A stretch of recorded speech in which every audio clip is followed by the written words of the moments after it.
Calon Presiden nomor urut 1 Anies Baswedan kembali memberikan kritiknya soal kondisi Indonesia saat ini.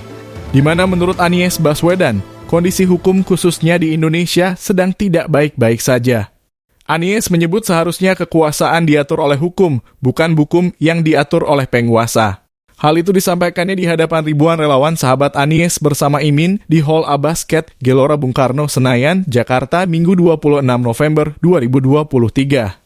Kami menginginkan agar ke depan negeri ini diatur dengan mengedepankan etika, kekuasaan diatur dengan hukum, bukan hukum diatur oleh penguasa, kata Anies disambut riuh teriakan relawan sahabat ABI. Padahal Anies menjelaskan para founding fathers bangsa Indonesia membangun republik di atas semua golongan. Justru mereka membangun sebuah negeri yang memungkinkan siapa saja bisa jadi apa saja asal kerja keras, asal jujur, asal berintegritas, ujar mantan Gubernur DKI Jakarta itu.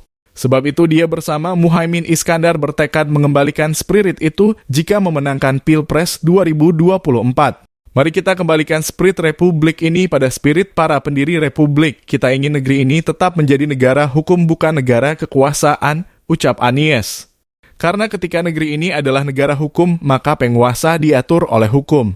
Kalau ini menjadi negara kekuasaan, maka penguasa yang mengatur hukum menggonta-ganti hukum demi kepentingan penguasa. Kita ingin republik ini tetap menjadi republik negara hukum, setuju. Pungkas Anies.